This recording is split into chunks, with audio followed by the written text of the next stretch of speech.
In this video, you will see how to use the Mesh Fixing tool in FARO RevEng 2019. Following mesh generation, most meshes contain common minor problems. Use the Mesh Fixing tool to automatically fix these problems. The Mesh Fixing tool detects small components, small holes, spiked vertices, and skinny elements, degenerate triangles. You can adjust threshold settings for each problem type. Higher settings result in the detection of more problems. Be careful not to set the threshold too high, as you may want to fix larger problems with other tools. Click Check after adjusting each threshold slider.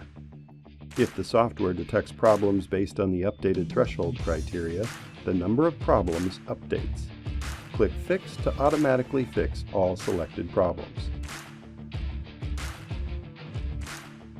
Click Check. We fixed the small components and holes, but we still have spiked vertices. Click Fix again. You may need to repeat this process a few times. Click OK when the mesh fixing process is complete. You have seen how to use the Mesh Fixing tool in FARO RevEng 2019.